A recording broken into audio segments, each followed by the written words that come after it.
Hello friends, welcome to my channel. तो आज हम बात करेंगे FSSAI की, मतलब food safety and standard authority of India की तरफ से एक रिक्वायरमेंट नोटिस आया, जिसमें टोटल 250 वो रिक्वायरमेंट आउट की गई है डिफरेंट डिफरेंट कैटेगरीज में। इसकी जो ऑनलाइन का एप्लीकेशन स्टार्ट होगी वो 8 अक्टूबर से होगी, और इसकी जो लास्ट डेट रहेगी वो 7 नवंबर रहेगी, और इसका जो प्रोसीजर रहेगा अप्लाई करने का वो ऑनलाइन रहेगा। इन्होंने यहाँ स्पेशली मेंशन किया हुआ है कि अगर आप किसी और मोड से अपना जो फॉर्म है वो सबमिट करेंगे तो वो एक्सेप्टेबल नहीं होगा, और इसकी जो मतलब आपको कॉपीज सबमिट कर, इन्होंने ये भी लिखा है कि इसकी जो हार्ड कॉपीज है वो भी आपने सबमिट नहीं करनी है, स्पेशली ये मेंशन है। अब जो इसकी इंपॉर्टेंट डेट्स है वैसे आपको बताइए कि इसकी 8 अक्टूबर से इसके जो एप्लीकेशन है वो भी स्टार्ट होना है। तो इसकी जो लास्ट डेट रहेगी वो 7 नवंबर रहेगी, आपके चलान की भी और आपकी जो एलिजिबिलिटी और क्वालिफिकेशन क्राइटेरिया को मैच करने के लिए भी। इसके अलावा यहाँ पे इन्होंने tentative date for availability of downloadable admit card और फॉर दिया, वो इसकी जो वेबसाइट है वहाँ पे मेंशन कर दिया जाएगा। इसके अलावा यहाँ पे इन्होंने हेल्प फैसिलिटी दे रखी है कि अगर आपको कोई भी प्रॉब्लम है अपना फॉर्म फिल करने में या फीस से रिलेटेड या कोई इंटीमेशन चार्जेस से है तो आपको यहाँ पे इस पे ईमेल कर सकते हैं, या फिर इन्होंने स्पेशली यहाँ पे लिखा हुआ है कि भाई ये ईमेल आईडी है, और आपने इसकी जो वहाँ पे मेंशन करना होगा कि आप कौन सी पोस्ट के लिए अप्लाई कर रहे हैं ईमेल के सब्जेक्ट में। अब हम बात करेंगे पोस्ट कोड के बारे में, और आपकी कौन सी पोस्ट रहेगी, आपका पे स्केल कौन सा होगा, टोटल वैकेंसी कितनी है, और एज के बारे में बात करेंगे। तो फर्स्ट इसमें जो वैकेंसी है वो प्रिंसिपल मैनेजर की है। आपका जो पे स्केल रहेगा वो 13 का रहेगा, और इसमें जो मैक्सिमम एज मांगी है वो 50 है, और टोटल एक वैकेंसी है। देन जो सेकंड पोस्ट कोड है आपका वो असिस्टेंट डायरेक्टर की है। इसमें आपका जो पे स्केल रहेगा वो लेवल 10 का रहेगा, और इसमें जो अपर एज लिमिट है वो 35 है, और इसमें टोटल 5 वैकेंसी है। देन नेक्स्ट आपका रहेगा असिस्टेंट डायरेक्टर टेक्निकल के, इसमें भी आपका जो पे स्केल है वो लेवल 10 का रहेगा, अपर एज लिमिट आपकी है जो 35 है, और इसमें टोटल एक वैकेंसी है। तो पोस्ट कोड फोर्थ रहेगा वो डिप्टी मैनेजर की है। इसमें भी आपका जो पे स्केल है वो 10 है, और आपकी जो अपर एज लिमिट है वो 35 है, और इसमें मतलब दोनों में इन्होंने दी हुई है। तो इसमें जो टोटल वैकेंसी है डिप्टी मैनेजर में, इसमें टोटल है 6 वैकेंसी है, जिसमें इन्होंने स्पेशल दे रखी है कि ऊपर जर्नलिज्म मास की और मार्केटिंग की है। देन फिफ्थ आपका रहेगा फूड एनालिस्ट का।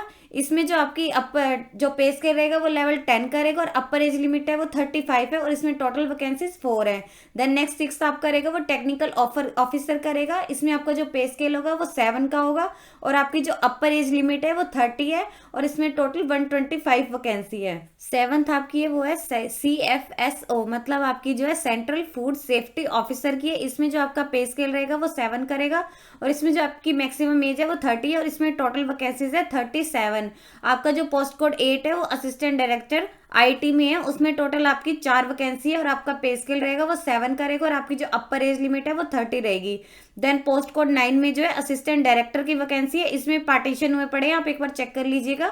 इसमें जो आपका पे स्केल रहेगा वो 7 करेगा, और जो आपकी अपर एज लिमिट रहेगी वो 30 रहेगी, और इसमें टोटल आपकी 4 वैकेंसी है। देन पोस्ट कोड 10 जो रहेगा असिस्टेंट की है, इसमें आपका जो पे स्केल रहेगा वो 6 का रहेगा, और आपकी जो अपर एज लिमिट है वो 30 है, और इसमें टोटल आपकी 33 वैकेंसी है। देन जो पोस्ट कोड 11 रहेगा वो हिंदी ट्रांसलेटर की है। इसमें आपका जो पे स्केल रहेगा वो 6 का रहेगा, और आपकी जो अपर एज लिमिट होगी वो 30 होगी, इसमें टोटल एक वैकेंसी है। देन जो नेक्स्ट है 12 का, वो आपकी पर्सनल असिस्टेंट की है। इसमें भी आपका पे स्केल 6 रहेगा, 30 आपकी मैक्सिमम एज रहेगी, इसमें टोटल 19 वैकेंसी है।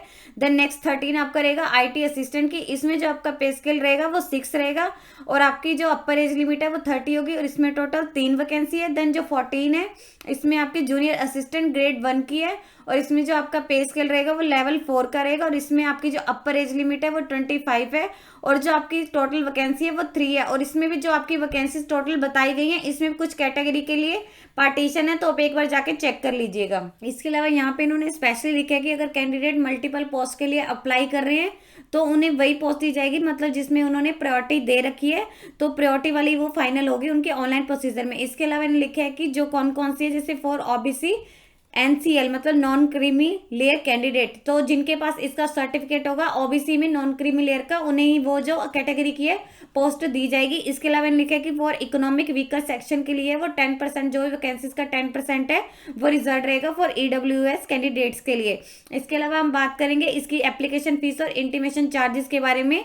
तो इसमें जो जनरल और OBC की फीस है, मतलब इसकी एप्लीकेशन फीस के चार्जेस है वो 1000 है, और जो इसकी इंटीमेशन फीस के चार्जेस है वो 500 है, तो टोटल आपको 1500 फीस पे करनी है। और इसके अलावा SC ST EWS women ex serviceman और PWD के लिए उसके फीस के कोई चार्जेस नहीं है, एप्लीकेशन फी के इसके सिर्फ इंटीमेशन चार्जेस लगेंगे, वो 500 है और आपको मतलब टोटल 500 फीस पे करनी पड़ेगी। इसके अलावा इस जो बैंक के चार्जेस रहेंगे वो अलग से रहेंगे। इन्होंने स्पेशली लिखा है कि अगर एप्लीकेशन फॉर्म आपने अप्लाई किया विदाउट प्रिस्क्राइब जो भी फीस दी है या इंटीमेशन चार्जेस के, तो आपका जो फॉर्म है वो सीधा रिजेक्ट कर दिया जाएगा। अगर आपने एक बार फीस पे कर दी है तो वो उसके बाद रिफंड नहीं की जा सकती और ना ही किसी और उसमें मतलब आपको यूज किया जा सकता है। इसके अलावा मैंने लिखा है कि अगर कैंडिडेट मल्टीपल पोस्ट के लिए अप्लाई कर रहे हैं तो उसके लिए उन्हें अलग से फीस पे करनी पड़ेगी। देन इसके अलावा मैंने लिखा है कि अगर कैंडिडेट कोई भी चाहे तो उन्हें इंडिया में कहीं भी मतलब पोस्टेड किया जा सकता है। और नेशनलिटी वही रहेगी, क्या एलिजिबिलिटी क्राइटेरिया इंडिया का होना चाहिए, नेपाल का होना चाहिए, भूटान का होना चाहिए, वो जो या फिर वो पर्सन जो इंडिया में आए हैं बिफोर 1 Jan 1962, बट उनके पास एक है सर्टिफिकेट होना चाहिए जो गवर्नमेंट के द्वारा इशूड हो। अब यहाँ पे हम सिलेक्शन स्कीम के बारे में बात कर लेते हैं कि यहाँ पे दिया हुआ है जैसे कि यहाँ पे पोस्ट कौन सी है उसके एडवर्टीजमेंट में। देन यहाँ पे दिया हुआ है कि आपके स्टेज ऑफ सिलेक्शन दी हुई है और यहाँ पे वेटेज असाइन दी हुई है। जैसे यहाँ पे इन्होंने पोस्ट वाइज दिया हुआ है कि जैसे यहाँ पे फूड एनालिस्ट है तो इसमें आपका एक रिटन टेस्ट होगा प्लस आपका इंटरव्यू होगा, और टेक्निकल ऑफिसर है उसमें आपके 2 टेस्ट होंगे, मतलब आपका कंप्यूटर बेस्ड टेस्ट होंगे, एक स्टेज 1 का होगा, स्टेज 2 का होगा। ऐसे यहाँ पे सभी के मेंशन आप एक बार जाके चेक कर लीजिएगा, अच्छे से पता लग जाएगा। अब हम बात करेंगे जो इसमें एज में रिलैक्सेशन दी गई है, और आपको जो रिलैक्सेशन दी गई है ये एप्लीकेशन फॉर्म की लास्ट डेट तक दी गई है। SC और ST वालों को टोटल 5 ईयर्स की रिलैक्सेशन दी गई है, जो OBC के कैंडिडेट है उन्हें 3 ईयर्स की रिलैक्सेशन दी गई है, और जो PWBD के कैंडिडेट है उन्हें 10 ईयर्स की रिलैक्सेशन दी गई है। और अगर PWBD के कैंडिडेट जो SC और ST से बिलोंग करते हैं उन्हें 15 ईयर्स की दी गई है, अगर वो OBC से बिलोंग करते हैं तो उन्हें 13 ईयर्स की दी गई है। इसके अलावा जो एक्स सर्विसमैन है उन्हें यहाँ पे 3 ईयर्स की दी गई है after deduction of the military service की। और जो विडो वुमेन है, डिवोर्स्ड है, जो अपने मतलब हस्बैंड से अलग हो चुकी है तो उन्हें अप टू 35 ईयर्स तक की दी गई है एज में। इसके अलावा जो मतलब सेम है औरतें हैं जो डिवोर्सी हैं और जो SC और ST से बिलोंग करते हैं उन्हें अप टू 40 ईयर्स तक की रिलैक्सेशन दी गई है। अगर ये अपनी रिलैक्सेशन पाना चाहते हैं तो इन्हें जो भी अपना सर्टिफिकेट होगा कैटेगरी से रिलेटेड वो सबमिट करवाना होगा। अब हम बात करेंगे एजुकेशनल क्वालिफिकेशन के बारे में पोस्ट बाय पोस्ट। जैसे यहाँ पे फर्स्ट दी हुई है असिस्टेंट डायरेक्टर के लिए, जो इसमें एजुकेशनल क्वालिफिकेशन मांगी गई है वो आपकी बैचलर डिग्री होनी चाहिए फ्रॉम रिकॉग्नाइज्ड यूनिवर्सिटी से, प्लस आपके पास जो है 6 ईयर का एक्सपीरियंस होना चाहिए in handling administration, finance, human resources development and vigilance account matters.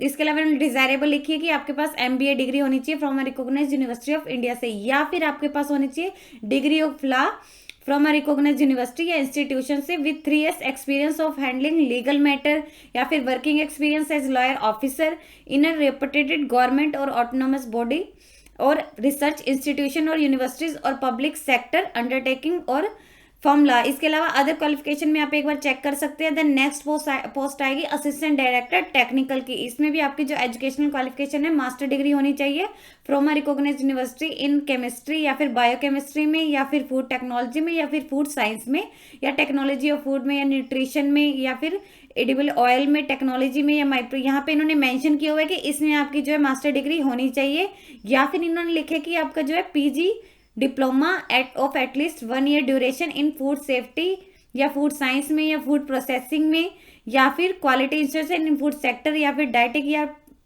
यहाँ पे इन्होंने स्पेशली सब कुछ मेंशन किया हुआ है, आप एक बार चेक कर लीजिएगा। या फिर आपके पास है BE या BTech होनी चाहिए इन फूड टेक्नोलॉजी और डेयरी टेक्नोलॉजी या बायोटेक्नोलॉजी और ऑयल टेक्नोलॉजी और फूड। यहाँ पे इन्होंने ये सभी ब्रांच दी हुई है, इंडियन स्ट्रीम्स में होनी चाहिए।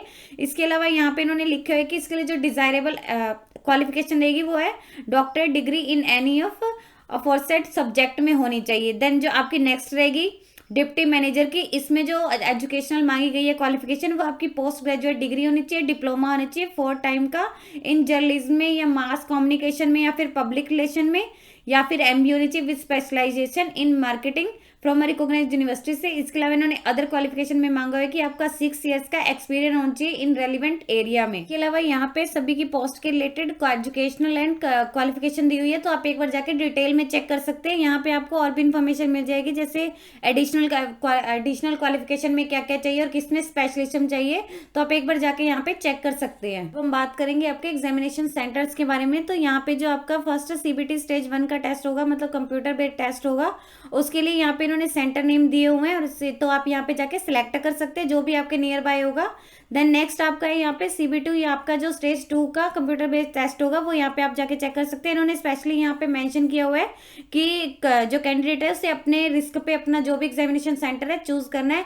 अगर वो उसे कोई भी मतलब अथॉरिटी के द्वारा पे नहीं किया जाएगा, कोई भी उसे ट्रैवल अलाउंसेस नहीं दिया जाएगा, तो ये उनकी रिस्पॉन्सिबिलिटी रहेगी कि वो जो नियर बाय सेंटर है वो चूज करें। इसके अलावा यहाँ पे इन्होंने एक डिटेल इन्फॉर्मेशन दे रखी है इसके डॉक्यूमेंट के बारे में जो आपने सबमिट करनी है ऑनलाइन। जो भी इसकी हार्ड कॉपी है वो भी आपने, जब भी आपका वेरिफिकेशन होगी या इंटरव्यू होगा, वो आपने लेके आनी है। फर्स्ट आपकी रहेगी self attested copy of 10th की जो भी रहेगा marksheet and certificate. Then next आपकी रहेगी self attested photocopy of 12th की। देन नेक्स्ट आपकी रहेगी ग्रेजुएशन डिग्री की मार्कशीट रहेगी या सर्टिफिकेट रहेगा। देन नेक्स्ट आपका रहेगा पोस्ट ग्रेजुएशन का डिप्लोमा मार्क्स या फिर सर्टिफिकेट का। देन नेक्स्ट आपका रहेगा PhD डिग्री अगर आपने की है या एप्लीकेबल है।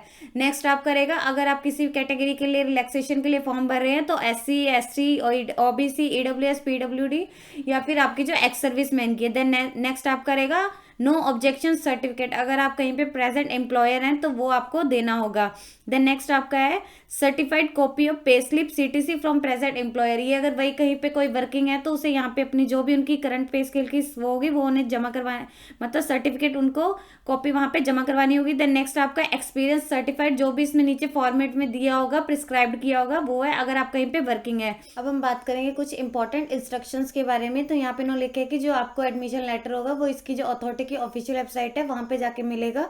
आपको ये कोई भी अलग से पोस्ट के थ्रू नहीं दिया जाएगा। और इसमें अगर कोई भी एरर आता है या फिर आपको रिसीव नहीं हुआ है तो जो भी इसका हेल्पलाइन नंबर होगा आपने वहां पे कॉल करके पूछ लेना है, या फिर ईमेल आईडी है वहां पे आपने पता कर लेना है। देन नेक्स्ट इन्होंने दिया हुआ है कि अगर कैंडिडेट के पास आप उनका एडमिशन लेटर नहीं होगा तो उन्हें एग्जामिनेशन में बैठने नहीं दिया जाएगा। इसके अलावा लिखे है कि उससे अच्छे से एक बार केयरफुली रीड कर लेना है कि जो भी इसमें डिटेल मेंशन है वो ठीक है नहीं है। अगर नहीं है तो उन्हें हेल्पलाइन से जाके कॉन्टेक्ट करना है कि उनमें एरर वगैरह है। इसके अलावा इन्होंने यहाँ पे लिखा है कि जो भी उनके एग्जामिनेशन के टाइम पे जो भी उन्हें अपना जो है एक आइडेंटिटी प्रूफ जिसमें उनकी फोटो वो लेके आना है।